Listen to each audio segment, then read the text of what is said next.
আবার আমন্ত্রণ ২১শে বিজনেসের সঙ্গে আছি রাজীব জামান। প্রিয় দর্শক, দেশের ব্যবসা বাণিজ্য, অর্থনীতি ও শেয়ার বাজারের সর্বশেষ তথ্য স্বয়ংক্রিয় গ্রাফিক্স পদ্ধতিতে পরিবেশন করছে ২১শে বিজনেস। দর্শক, আপনারা জানেন ঢাকা ও চিটাগং স্টক এক্সচেঞ্জে আমাদের দুজন প্রতিনিধি রয়েছেন। ডিসিতে আছেন তাসমিয়া তারিন এবং সিসিতে আছেন ইলা নাজমিন। আমরা চলে যাচ্ছি তাদের কাছে। রাজীব, ধন্যবাদ আপনাকে। রাজীব, পজিটিভ ট্রেন্ড এখন পর্যন্ত অব্যাহত রয়েছে ঢাকা স্টক এক্সচেঞ্জে, আর 1 ঘন্টা বাকি রয়েছে লেনদেন শেষ হতে। এই মুহূর্তে দেখা যাচ্ছে 572 কোটি টাকা ছাড়িয়েছে লেনদেনের পরিমাণ। এছাড়া জানিয়ে রাখছি, আরো বেশ কয়েকটি কোম্পানি তাদের সেকেন্ড কোয়ার্টার আনঅডিটেড রিপোর্ট প্রকাশ করেছে। তার মধ্যে জেনারেশন নেক্সট তাদের সেকেন্ড কোয়ার্টার আনঅডিটেড রিপোর্ট অনুযায়ী ইপিএস জানিয়েছে 26 পয়সা, আইএসএন লিমিটেড ইপিএস জানিয়েছে 15 পয়সা, সিটি ব্যাংক ইপিএস জানিয়েছে 1 টাকা 8 পয়সা। এছাড়া উত্তরা ব্যাংক কনসলিডেটেড ইপিএস জানিয়েছে 1 টাকা 38 পয়সা। জাইন স্পিনিং তাদের আনঅডিটেড রিপোর্ট অনুযায়ী ইপিএস জানিয়েছে 58 পয়সা এবং মুন্নু জুট স্টাফলার্স তাদের কিউ2 অনুযায়ী ইপিএস জানিয়েছে 9 পয়সা এবং গত বছর একই সময় ছিল 12 পয়সা। এছাড়া এখন পর্যন্ত দেখা যাচ্ছে ডিএসইএক্স ইন্ডেক্সটি প্রায় 11 পয়েন্ট পজিটিভ রয়েছে এবং ডিএসই 30 ইন্ডেক্সটি 5 পয়েন্ট পজিটিভ রয়েছে এবং এই মুহূর্তে দেখা যাচ্ছে 124টি কোম্পানি দর বৃদ্ধি পেয়েছে, দর হারিয়েছে 146টির এবং অপরিবর্তিত অবস্থায় রয়েছে 46টির দর। এছাড়া টপ ট্রেডের তালিকায় এই মুহূর্তে বেক্সিমকো ফার্মা রয়েছে প্রথম অবস্থানে, ডেসকো দ্বিতীয় অবস্থানে রয়েছে, লাফাসুমা সিমেন্ট তৃতীয় অবস্থানে এবং কেপিসিএল রয়েছে পরবর্তী চতুর্থ অবস্থানে। এছাড়া গেইনারের তালিকায় ফার্স্ট আইসিবি প্রথম অবস্থানে রয়েছে এবং ইসলামী ব্যাংক রয়েছে দ্বিতীয় অবস্থানে এবং টপ লুজার্সের তালিকায় মেঘনা লাইফ প্রথম অবস্থানে রয়েছে এবং আইএসএন লিমিটেড রয়েছে পরবর্তী দ্বিতীয় অবস্থানে। অর্থাৎ কিছুটা পজিটিভ ট্রেন্ড নিয়ে কিন্তু চলছে এখন পর্যন্ত ঢাকা শেয়ার বাজারের লেনদেন। তো এই ছিল আমার কাছে থাকা ঢাকা স্টক এক্সচেঞ্জের এই মুহূর্তের খবর। এখন চট্টগ্রাম স্টক এক্সচেঞ্জের এই মুহূর্তের খবর জানতে চলে যাব সিসি স্টুডিওতে, সেখানে রয়েছেন ইলা নাজনীন। ধন্যবাদ তারিন। টানা পজিটিভ ট্রেন্ড দেখা যাচ্ছে চিটাগং স্টক এক্সচেঞ্জে। এরই ধারাবাহিকতায় সিএসসি 30 ইন্ডেক্সটি 73 পয়েন্টের মতো বেড়ে এই মুহূর্তে দাঁড়িয়েছে 12,296 পয়েন্টে এবং সিএসসি এক্স ইন্ডেক্সটি 22 পয়েন্টের মতো বেড়ে দাঁড়িয়েছে 8,982 পয়েন্টে। তবে বেশিরভাগ প্রতিষ্ঠানেরই দেখা যাচ্ছে দাম হারিয়ে লেনদেন হচ্ছে। দাম হারিয়েছে 121টির, বেড়েছে 89টির, সেখানে অপরিবর্তিত রয়েছে 32টি প্রতিষ্ঠানের দর। টার্নওভার ছাড়িয়েছে 42 কোটি 20 লক্ষ টাকা, কিছুটা বেশি। টপ ট্রেডের তালিকায় যেসব প্রতিষ্ঠান উঠে এসেছে তাদের মধ্যে প্রথমেই রয়েছে বিএসআরএম লিমিটেড, দ্বিতীয় স্থানে রয়েছে লাফাসুমা সিমেন্ট, তৃতীয় স্থানে রয়েছে বেক্সিমকো ফার্মা, চতুর্থ স্থানে রয়েছে কেপিসিএল, পঞ্চম স্থানে রয়েছে অলিম্পিক, ষষ্ঠ স্থানে রয়েছে বিএসআরএম স্টিল, সপ্তম স্থানে রয়েছে ইউনাইটেড পাওয়ার, অষ্টম স্থানে রয়েছে আফতাব অটোস। এবং টপ গেইনারের তালিকায় যেসব প্রতিষ্ঠান এই মুহূর্তে উঠে এসেছে তাদের মধ্যে প্রথমেই রয়েছে আইসিবি সেভেন্থ মিউচুয়াল ফান্ড, দ্বিতীয় অবস্থানে আছে বিএসআরএম লিমিটেড, তৃতীয় স্থানে রয়েছে ইসলামী ব্যাংক, চতুর্থ স্থানে রয়েছে বিডি ওয়েল্ডিং, পঞ্চম স্থানে রয়েছে আইসিবি 6 মিউচুয়াল ফান্ড এবং সপ্তম স্থানে রয়েছে নাভানা সিএনজি, অষ্টম স্থানে রয়েছে শাসা ডেনিম। টপ লুজারের তালিকায় এই মুহূর্তে যেসব প্রতিষ্ঠান উঠে এসেছে তাদের মধ্যে প্রথমেই রয়েছে ICB second NRB mutual fund, দ্বিতীয় স্থানে রয়েছে আইসান লিমিটেড, তৃতীয় স্থানে রয়েছে রূপালী ব্যাংক, চতুর্থ স্থানে রয়েছে পিপল লিজিং, পঞ্চম স্থানে রয়েছে কন্টিনেন্টাল ইন্স্যুরেন্স, ষষ্ঠ স্থানে রয়েছে এনআইএল ফার্স্ট মিউচুয়াল ফান্ড, সপ্তম স্থানে রয়েছে স্ট্যান্ডার্ড ইন্স্যুরেন্স এবং অষ্টম স্থানে রয়েছে প্রিমিয়ার লিজিং। তো এই ছিল আমার কাছে থাকা চিটাগং স্টক এক্সচেঞ্জের এখনকার খবরাখবর। ফিরে যাচ্ছি রাজীব জামানের কাছে। ইলা এবং তারিন, আপনাদের দুজনকেই অনেক ধন্যবাদ। দর্শক, এখন রয়েছে দেশে মৎস্য খাত নিয়ে বিশেষ আলোচনা, আর আলোচনার জন্য আমাদের শুরুতে উপস্থিত রয়েছেন ইয়ন গ্রুপের চেয়ারম্যান ও ব্যবস্থাপনা পরিচালক মমিনুদ দৌলা। আমরা কথা বলবো তার সাথে। আপনাকে স্বাগত আমাদের আজকের আলোচনা। Thank you. আমরা জানি যে মৎস্য সপ্তাহ চলছে তো, এবং সবচেয়ে যে বিষয়টি হচ্ছে এই সপ্তাহটিকে ঘিরে প্রতি বছরই নতুন নতুন গণতন্ত্র থাকে। এবছর আমরা জানি যে আমরা মৎস্য উৎপাদন দেশে চতুর্থ স্থানটি অর্জন করেছে। এই বিষয়গুলো নিয়ে একজন খাতে উদ্যোক্তা হিসেবে আপনার মতামত শুনবো। ধন্যবাদ আমাকে এই বিষয়ে আপনাদের ইটিভিতে আমন্ত্রণ জানানোর জন্য। মৎস্য খাতে বাংলাদেশের যে অর্জন বর্তমানে যেটা আমরা দেখতে পাচ্ছি যে আমরা চতুর্থ স্থানে রয়েছি প্রোডাকশনের দিক থেকে, সেটা ইনল্যান্ড ওয়াটার এবং কালচার দুটো মিলেই বর্তমানে বাংলাদেশের টোটাল প্রোডাকশন প্রায় 3.5 মিলিয়ন মেট্রিক টন এবং যেটা আমাদেরকে চতুর্থ স্থানে এনে দিয়েছে। এটা অবশ্যই আমাদের একটা বড় ধরনের অর্জন, এ ব্যাপারে কোনো সন্দেহ নেই। কিন্তু আসলে পর্দার আড়ালে বিষয়টা আমরা অনেকে জানি না। অনেক সময় আমরা আমাদের ছোট ছোট অ্যাচিভমেন্টগুলোকে, আমি মনে করি যে আমাদের যে পোটেনশিয়াল আছে সে অনুযায়ী এই অর্জনটা আমি মনে করি যে আরো বেশি হওয়া দরকার। সেটা আমি আসছি আপনার কেন আমি বলছি জিনিসটা যে আমাদের যে কমপ্লিসেন্সিতে ভোগার যে একটা প্রবণতা, এটার কারণে কিন্তু দেখা যাচ্ছে যে আমরা মানে গ্রেটার ইন্টারেস্টটা আমরা দেখি না। So we kind of have complacency on certain achievement, আর এই অ্যাচিভমেন্টটা যদি আরো অনেক ব্যাপক হওয়ার সুযোগ আছে, এইটা আর আমরা তলিয়ে দেখি না। এবং যার কারণে আমাদের এই দেশের যে বিপুল সম্ভাবনা রয়েছে এই মৎস্য খাতে, এই সম্ভাবনাটুকু আসলে যেভাবে হওয়া দরকার সেভাবে কিন্তু আমার ধারণা সেটা হচ্ছে না। আচ্ছা আচ্ছা। এটার অন্যতম কারণ হচ্ছে, যদিও বাংলাদেশ চতুর্থ মৎস্য উৎপাদনশীল দেশ হিসাবে, কিন্তু আপনি যদি গ্লোবাল মার্কেট দেখেন, সেখানে বর্তমানে মৎস্য গ্লোবাল মার্কেট হচ্ছে যে ফিশ যেটা ট্রেডিং হয় মানে গ্লোবাল মার্কেটে, এটা হচ্ছে $130 বিলিয়ন। 130 বিলিয়ন ইউএস ডলারের কিন্তু মৎস্য ট্রেডিং হচ্ছে গ্লোবাল মার্কেটে। আর বাংলাদেশের স্থান প্রথম 10 জনের ভিতর নেই as an exporter of fish and fish products. আপনি চিন্তা করে দেখেন, চতুর্থ স্থান অধিকার করার পরেও আমরা কিন্তু প্রথম 10 জনের ভিতর নেই। আচ্ছা আচ্ছা। এই আমাদের total export মৎস্যতে about $500 million, which is only $500 million. Now you can see the gap. 130 billion and we are only 500 million. যদি আমরা অনেক প্রোডাকশন করছি, কিন্তু we are totally failing to get the attention of the global market. Obviously we are doing something wrong. আচ্ছা আচ্ছা। যেটার কারণে হতে আমরা মার্কেট, গ্লোবাল মার্কেট কোনো শক্ত কোনো পজিশন আমরা করতে পারছি না। কিন্তু আমার কাছে একটু অবাক লাগে যে $500 বিলিয়ন এক্সপোর্ট করে কিন্তু আমরা অনেক কমপ্লিসেন্সিতে ভুগছি, যেটা আসলে কোনো যুক্তিসঙ্গতের কারণ আমি দেখি না। আচ্ছা আচ্ছা। এটা অবশ্যই একটা অর্জন, আলহামদুলিল্লাহ আমরা এটা করতে পেরেছি। আমরা 4000 কোটি টাকা করেছি, আমরা আগাচ্ছি, আমরা প্রোগ্রেস করছি, কিন্তু আমাদের এই প্রোগ্রেশনটা কিন্তু অনেক বেশি হওয়ার সুযোগ আছে এবং করা যায় যদি আমরা টোটাল পিকচারটা ওভাবে দেখি ফ্রম দ্য টপ, এবং আমরা আইডেন্টিফাই করি আসলে what are the barriers that is actually keeping us behind. আচ্ছা আচ্ছা। এটা আমাদের দেখা প্রয়োজন। এবং আমার মনে হয় যেন যারা রেগুলেটরি অথরিটিতে যারা আছেন, যারা পলিসি মেকিং এ আছেন, মানে তাদের দায়িত্বটা কিন্তু এই ব্যাপারে অনেক বেশি হওয়া দরকার। আচ্ছা আচ্ছা। আমরা প্রাইভেট সেক্টররা অবশ্যই এই অর্জনটার পিছনে কাজ করে যাচ্ছে, কারণ আপনি জানেন যে এই আমাদের এই মৎস্যের যে বিশেষ করে কালচার যে ফিশারি যেটা হচ্ছে, সেটার মোর দেন 97% আপনার যে হ্যাচারি পোনা কিন্তু প্রাইভেট সেক্টর থেকে হচ্ছে, এবং 100% farming is private sector farming, 100% feed is private sector feed. আচ্ছা আচ্ছা। সো এখানে যে প্রাইভেট সেক্টর উদ্যোক্তাদের যে আসলে আগ্রহের কোনো কমতি নেই, এটা কিন্তু বোঝা যায়। আচ্ছা আচ্ছা। কিন্তু প্রাইভেট সেক্টর উদ্যোক্তাদেরকে ওয়ান স্টেপ ফরওয়ার্ডে নিতে হলে পলিসি মেকারদেরকে আসলে ভিশনটা দেখাইতে হবে। কি ধরনের ভিশন বা কি ধরনের পলিসি জায়গাটা আপনারা প্রত্যাশা রাখেন তাদের প্রতি? আমি যদি মনে করি যে মানে কি কারণে আমরা গ্লোবাল মার্কেটে বাংলাদেশ রেসপেক্টেবল পজিশন পাচ্ছে না, এটার কিছু মানে ফান্ডামেন্টাল কিছু কারণ রয়েছে।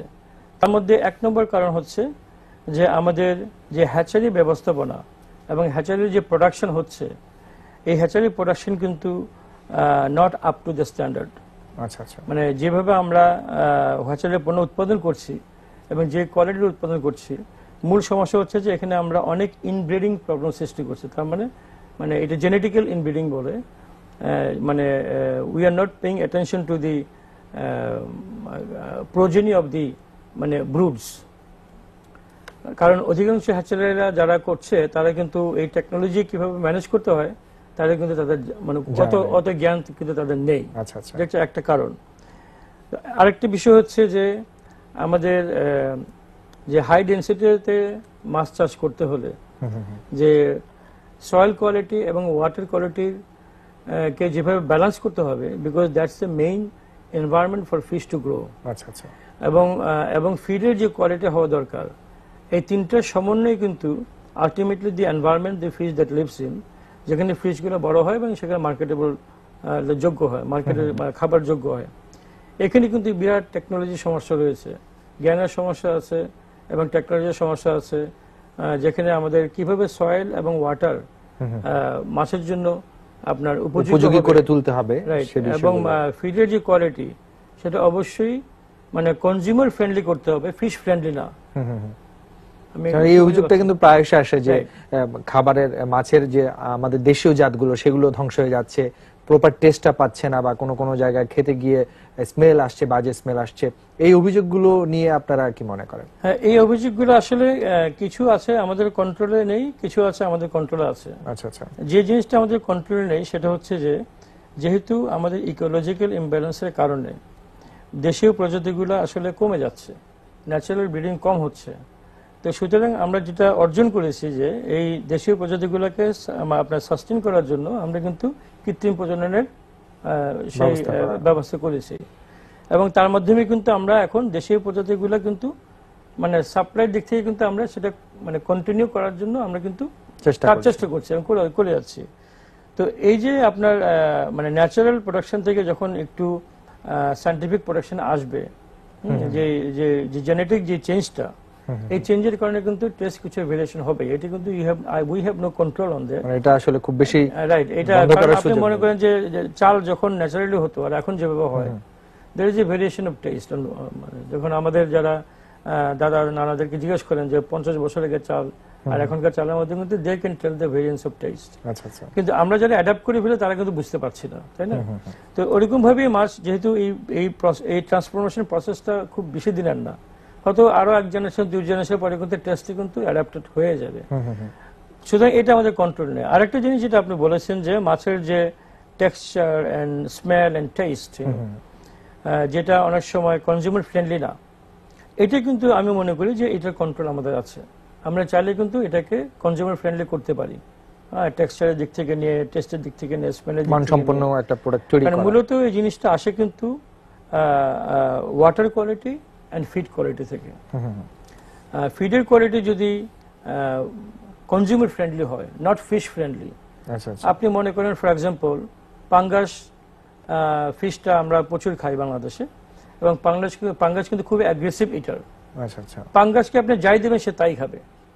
সুতরাং পাঙ্গাসের জন্য almost any feed is friendly, সেটা ভালো হোক আর খারাপ হোক সে খাবেই। কিন্তু পাঙ্গাস যেটা খাবে সেটা যদি মানুষ খায় তাহলে আপনাকে কিন্তু পাঙ্গাসকে যে ফিডটি দিতে হবে, যেহেতু ওই ফিডটাই কিন্তু পাঙ্গাসের গ্রোথের জন্য অ্যাক্ট করতেছে, মানে কাজ করছে। তো পাঙ্গাস যেটা খাবে সেটা সে পাঙ্গাস যদি মানুষ খায় তাহলে আপনাকে কিন্তু ওই ফিডটা পাঙ্গাসকে দিতে হবে, যেটা ultimately will be friendly for the human being. আচ্ছা আচ্ছা। মানবদেহের জন্য যেটা ভালো, স্বাস্থ্যকর যেটা। সো অনেক সময় হয় কি আমাদের যেহেতু নজরদারির অভাব, আমাদের ফিডমিল সব ফিডমিল কিন্তু আপনার কোয়ালিটি ফিট করে না। এখানে কিন্তু অনেক ভেরিয়েন্স আছে, এবং যেহেতু মার্কেটটা হঠাৎ করে অনেক বড় হয়ে গেছে, এখানে ব্যাড প্র্যাকটিস একটা সুযোগ ক্রিয়েট হয়। আপনারা জানেন যে কোনো কিছু হঠাৎ করে যদি গ্রোথ হয়, there is an opportunity for the miscreant to enter and take the advantage of it. তবে এই জিনিসটা কন্ট্রোল করতে হলে আমাদের যারা রেগুলেটরি অথরিটি যারা আছে, গভর্নমেন্টের যে ফিশারি এক্সটেনশন ডিপার্টমেন্ট আছে, তাদেরকে আসলে অগ্রণী ভূমিকা পালন করতে হবে অ্যাওয়ারনেস ক্রিয়েট করার জন্য। আমি এখান থেকে আবার শুরু করব, আমরা ছোট্ট একটা বিরতি নিতে হবে এখানে। প্রিয় দর্শক, এবারে নিচ্ছে একটা বিরতি, ফিরে আসবো আবার অতিথির সঙ্গে আলোচনায়। ততক্ষণ আমাদের সঙ্গেই থাকুন।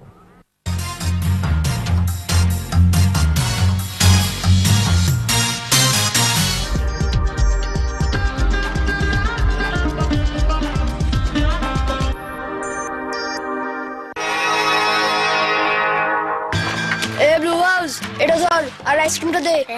পোকা হতে পারে। তোর হবে না কেন? আমি টিসুম করি না, এমন কর তো। কিছু ফিল করলি? পরত, এখন পরত, এরপর পোকা হতে পারে। পরত হতে পারে ব্রাশ করার কয়েক ঘন্টা পর। আবারও জার্ম অ্যাটাকের লক্ষণ। পেপসোডেন্ট জার্মিচেক 12 ঘন্টার সুপিরিয়র পাওয়ার, যা ক্যাভিটি সংক্রমণকারী জীবাণুদের বিরুদ্ধে লড়াই করে লাগাতার। এখন থেকে টিসুম করিস। পেপসোডেন্ট জার্মিচেক। তুই বিয়ের জন্য তৈরি হয়ে যা।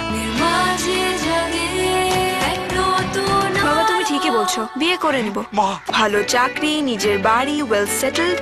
এই জন্য আমার 3 বছর লেগে যাবে না? তারপরই তো হবে পারফেক্ট ম্যাচ। সমান সমান। Fair and Lovely fairness treatment.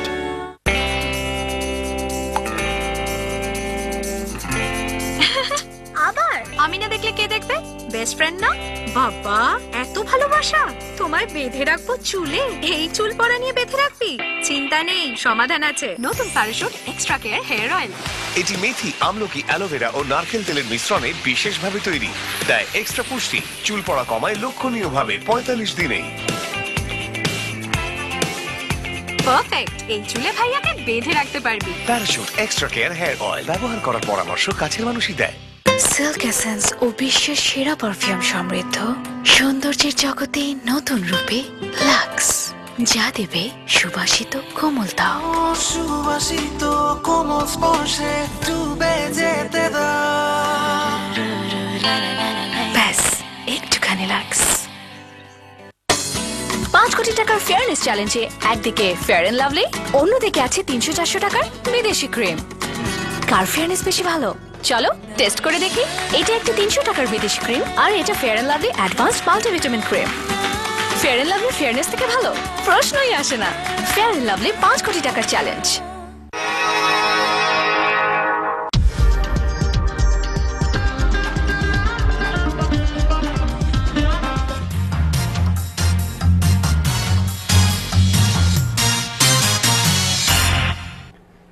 আবারও স্বাগত একুশে বিজনেসে। দর্শক বিরতির আগে দেশে মৎস্য খাত নিয়ে কথা বলছিলাম ইয়ন গ্রুপের চেয়ারম্যান ও ব্যবস্থাপনা পরিচালক মমিনুদ্দৌলার সঙ্গে। আমরা ফিরে যাচ্ছি তার সাথে আবার আমরা আলোচনা করছিলাম আমাদের মৎস্য সপ্তাহ যে চলছে, এবং আমরা যে বিষয়গুলো নিয়ে কথা বলছিলাম, যে আপনি বলছিলেন যে মৎস্য উৎপাদনের ক্ষেত্রে না, এক্সপোর্টের একটা ব্যাপক সম্ভাবনা রয়েছে। তো একজন মৎস্য খাতের উদ্যোক্তা হিসাবে আপনার কি মনে করছেন যে সরকার আসলে কোন কোন চ্যালেঞ্জগুলো আমাদের সামনে রয়েছে, সরকারের সহযোগিতার জায়গাটা রয়েছে বলে মনে করেন?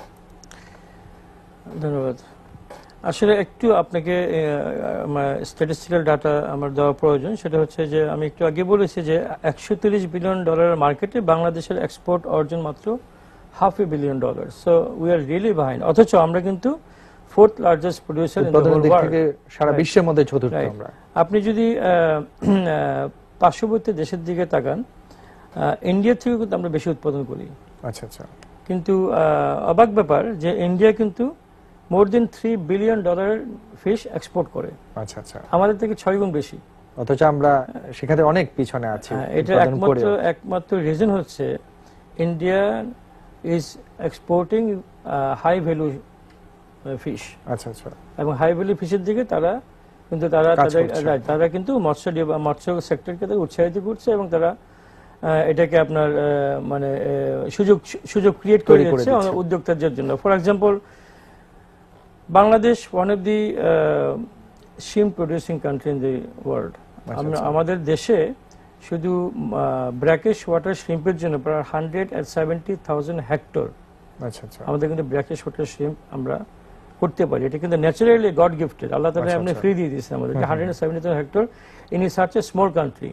Even in India they don't have 170,000 hectares of brackish water ready for the shrimp culture. India এত বড় দেশ হওয়া সত্ত্বেও কিন্তু তাদের রিসোর্স, ওয়াটার রিসোর্স আমাদের থেকে কিন্তু কম শ্রিম্প প্রোডিউশনের জন্য।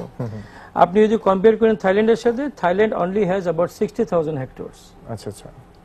তাহলে আপনি ইমাজিন করেন যে মানে by nature, by the grace of almighty আমরা কতটুকু এগিয়ে আছি in terms of resources that we can actually use. আচ্ছা আচ্ছা। তো বাংলাদেশ ছাড়া পৃথিবীর সব দেশে কিন্তু alternative brackish water shrimp species উৎপাদন করেছে, সেটার নাম হচ্ছে ভ্যানামি। বাংলাদেশ হচ্ছে একমাত্র দেশ যেখানে ভ্যানামি উৎপাদন করা হচ্ছে না এবং পারমিশন দেওয়া হচ্ছে না। তবে এটা সঙ্গত কারণও আছে, সেটা হচ্ছে যে আমাদের যারা এক্সপার্ট আছেন তারা মনে করছেন যে এটা আমাদের এখানে নতুন ডিজিজের মানে উদ্ভব হতে পারে এবং আমাদের ইকোলজিক্যাল ইমব্যালেন্স হতে পারে। সেটা একটা মানে ভ্যালিড রিজন যেটা তারা বলছেন। কিন্তু আমার প্রশ্ন হচ্ছে যে উন্নত বিশ্ব থেকে শুরু করে বিশ্বের সব দেশেই কিন্তু তারা কন্ট্রোল মেজার্স নিয়ে কিন্তু এই কালচারটা করছে। এবং আপনি যদি ইন্ডিয়ান এক্সপোর্টের দিকে তাকান, যে $3.02 বিলিয়ন তারা এক্সপোর্ট করেছে, এর কিন্তু সিংহভাগ কিন্তু আপনার ভ্যানামি এক্সপোর্ট থেকে এসছে। এবং তারা বিগত প্রায় 7 বছর যাবৎ সিস্টেমেটিক ওয়েতে কিন্তু তারা কন্ট্রোল মেজার্স নিয়ে কিন্তু এই শ্রিম্প, এই নতুন ভ্যানামি শ্রিম্পটা কিন্তু তারা ইন্ট্রোডিউস করেছে। যেহেতু আমরা যে শ্রিম্পটা এক্সপোর্ট করি, আমরা টোটাল যে এক্সপোর্ট করি অ্যাকচুয়ালি যে প্রায় $500 বিলিয়ন, এর ভিতরে কিন্তু আমরা শ্রিম্প এক্সপোর্ট করি প্রায় আপনার 80% অফ দ্যাট প্রোডাক্ট, মানে আমরা প্রায় $320 মিলিয়ন কাছাকাছি আমরা কিন্তু চিংড়ি ইম্পোর্ট করি। এই $320 মিলিয়ন 90% হচ্ছে আপনার বাগদা চিংড়ি যেটাকে বলা হয়, যেটা আপনার লোনা পানির চিংড়ি যেটাকে বলা হয়। তো বাগদা চিংড়ি কিন্তু সারা পৃথিবীব্যাপী কিন্তু একটা সমস্যার মধ্যে দিয়ে গিয়েছে বিগত প্রায় 3 দশক যাবত, because of the disease, white spot virus বলে একটা ডিজিজ, যেটার কারণে কিন্তু প্রায় বিলুপ্তির পথে। বাংলাদেশেও কিন্তু ডিজিজ থেকে বাইরে নয়, আমাদের দেশে কিন্তু ডিজিজটা প্রায় হয় যখন মানে এটা আসলে কেউ ট্র্যাক করতে পারে না, because of the pollution in the deep sea, এবং every brood mother contains this kind of disease. It's very difficult to find pathogen free আপনার ব্রুড, যার কারণে আমাদের দেশে কিন্তু এই ব্রেকআউটটা হয়, প্রায় দেখা যায় ব্রেকআউটটা হয়। তো এইটার অল্টারনেটিভ স্পেসিস হিসেবে কিন্তু অন্য দেশ কিন্তু ভেনামি শ্রিম্পটাকে তারা কাজে লাগাচ্ছে, এবং তারা কিন্তু অনেক মানে মার্কেট শেয়ার নিয়ে নিয়েছে, যেটা আমরা নিতে পারছি না, অথচ আমাদের এত রিসোর্স থাকা সত্ত্বেও। আমি মনে করি আমাদের রেগুলেটরি অথরিটি এবং পলিসি মেকার যারা আছে, আমার ব্যক্তিগত মতামত যে অবশ্যই তারা কন্ট্রোল মেজার্স নিয়ে এটাকে কিভাবে আনা যায় এই ব্যাপারে অবশ্যই দ্রুত উদ্যোগ নেওয়া উচিত। কন্ট্রোল মেজার্স নিয়ে আমি বলছি যে don't open it to everybody. সেক্ষেত্রে আমরা ইন্ডিয়াকে we can take an example. এখন পর্যন্ত ইন্ডিয়াতে কিন্তু ইএমএস যেটাকে বলে early mortality syndrome of shrimp, এখন কিন্তু ইন্ডিয়া কিন্তু মোটামুটি ভাবে তারা ট্যাকেল দিয়েছে, because they are taking control measures, control করছে।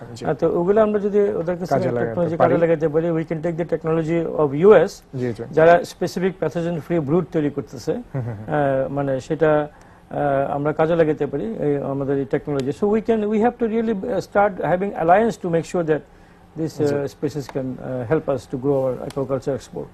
আমরা সময় স্বল্পতার কারণে আজকে এখানে শেষ করছি, তবে মৎস্য সপ্তাহ যে চলছে আমরা যেভাবে এগুচ্ছি আমরা আশা করব সরকার অবশ্যই এই স্টেপগুলো নিলে আমরা এই সেক্টরটিকে আরো অনেক দূরে এগিয়ে নিয়ে যেতে পারবো, এবং আপনারা উদ্যোক্তা হিসেবে অবশ্যই সেখানে সেইটার সাথে থাকবেন সেই প্রত্যাশা রেখে শেষ করছি। আপনাকে অনেক ধন্যবাদ। অনেক ধন্যবাদ আপনাকে।